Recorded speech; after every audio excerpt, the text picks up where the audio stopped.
Hello, this is IME 315, Financial Decision Making for Engineers, and my name is Liz Schlemer. This particular video is about material cost per unit.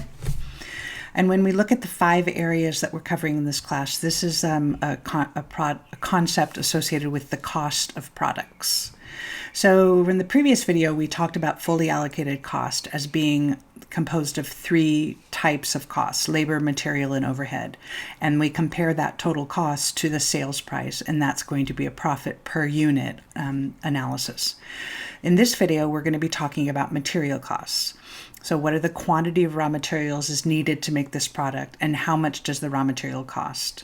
So when we talk about the cost, it's a kind of a per unit analysis, and we need to understand things like quantity discounts and the return for recycling. We're going to talk about recycling return, not so much about quantity discounts, but that needs to be considered when you're calculating the raw material cost.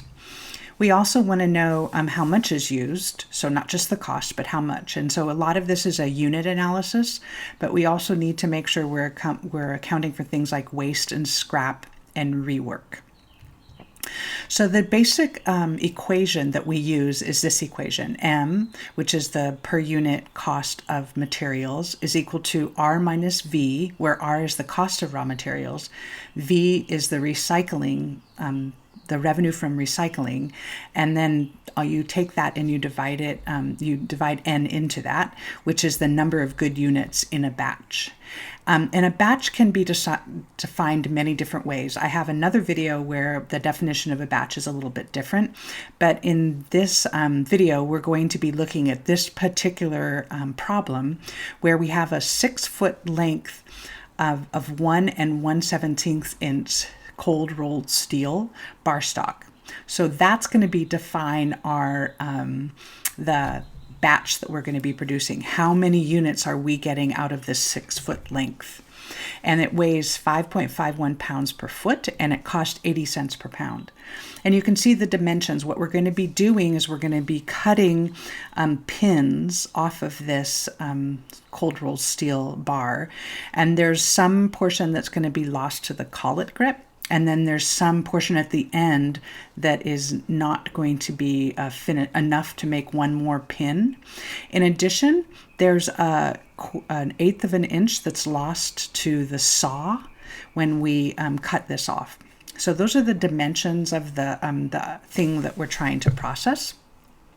So when we look at the equation, the question is, we want to know what R minus V over N. And I'm going to start with the simplest version where we don't get any revenue from recycling, or V is equal to 0. But we still need to calculate what's the cost of the raw material associated with this bar stock, and how many good parts do we get out of it.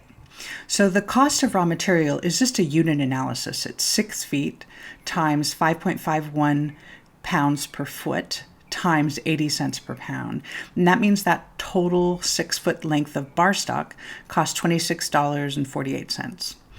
And we always need to make sure that we have a unit analysis correctly, and so I included that on that calculation. So it's $26.48. And then the other thing I wanted to really point out here is when you keep as many significant figures as you can in calculating, and most of the time your calculator can handle that, or if you're doing an Excel, it can keep as much as you want. But then at the end, we need to round to indicate the precision of the estimate. So this estimate's pretty precise because we know how much it weighs a pound and we know how long it is. So we can keep this many significant digits. But in the end, we need to be cognizant of what is the precision of our estimate. So let's go ahead and make this, we need to also calculate the number of good pins. So what happens is this is a 72-inch length of steel bar, and we know there's an inch that's lost to the collet grip, so that means there's 71 inches that are available to make the pins. The pins themselves are 1 1/8 inch, and then there's an 1/8 of an inch that's lost to the saw. So if we just do that calculation, it ends up to be 56.8 pins that we can make out of this bar stock. But we know a 0.8 of a pin is not a useful pin, so we are going to round that down and say each bar stock will make 56 good pins. So then we just do this calculation, 26.4846, minus 0 divided by 56, and that gives us the cost of raw material at 47 cents, $47.297 per unit. And that's going to be our value. Now we're going to make this a little more complicated and say that there's some scrap. That means that when we're cutting the pins, that 5% of them are not to tolerance. So we need to include that in the calculation. The cost of the bar stock is the same at $26.4864, but the number of good parts is not. So before we had 56 parts, but now 5% of the 56 units are bad. That means we take 56 times 1 minus 0.05, and that means that they're going to be 53.2 good parts coming off of this bar stock. Now, I'm not rounding that, and I think we need to think a little bit by why am I not rounding that down to 53 units? And it's because that this is on average. We're doing this over and over and over again. And there's never 53.2. Sometimes there's 53, sometimes there's 56, sometimes there's 52, but on the average it's 53.2. And so we're going to use that average number to do the calculation. So now the cost of this raw material has gone up. It's now $49,786. And that's because we have some bad units that we can't use anymore. And so those that cause the cost per unit to go up. Now, again, we're going to complicate it a little bit more and say all metal can be recycled at $10 cents a pound. So now the question is, how much is recycled out of this particular batch? And there's a lot of ways to figure that out, but the easiest way, in my opinion, is to take the total weight of the bar, which is 6 feet times 5.518, which is 33.108 pounds. And we know the good pins are 53.2 times, and we're going to put this in feet. So where the good pins are 1 1/8, and we're converting that to feet by dividing by 12. And then we're multiplying it by the weight per foot.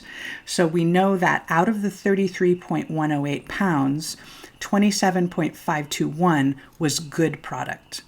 That means just by difference, the waste was 5.587 pounds, and we get 10 cents a pound for that. So that means we're going to get 55.87 cents. So we plug that into, and we remember our old values, and we plug that into the equation. And what ends up happening is we have now the cost actually fell because we subtracted out that revenue from recycling. So let's look at overall here. We initially had the cost before we had recycling and before we had bad parts at $47,297. Then we added this 5% scrap rate, and that ended up increasing the cost per unit. So it went from 47.3 cents to 49.8 cents. And that's because we had some bad pins. So you can see the cost of quality can be reflected in these calculations, or cost of bad quality. And then we said, well, we're going to be recycling. So that ended up actually lowering the per unit cost from the 49.8 to 48.7 cents. And that's because we're getting revenue from recycling. We're getting some money back in the system. Now, let's review this again. This is the equation. You might want to make sure you jot this down because it's an important equation when we look at material cost per unit. So we want to look at, in this case, we looked at the entire cost of the 6-foot bar. We looked at the number of good pins on average come out of that 6-foot bar. And then we looked at the money received for selling scrap from that 6-foot bar. And that's how we ended up doing this calculation, because we defined a batch as a 6-foot bar. And that's really important to really get that definition of a batch down. It doesn't actually matter how you define it. You'll get the same get the same answers. It's just that some ways are easier to calculate than others when you're defining a batch. In this case, it's much easier to define a batch as a 6-foot bar. We'll do a calculation where we define a batch as 1 item or 100 items, and we'll do it a little bit differently in the next video. So this is a video that covers the cost of product, particularly material costs.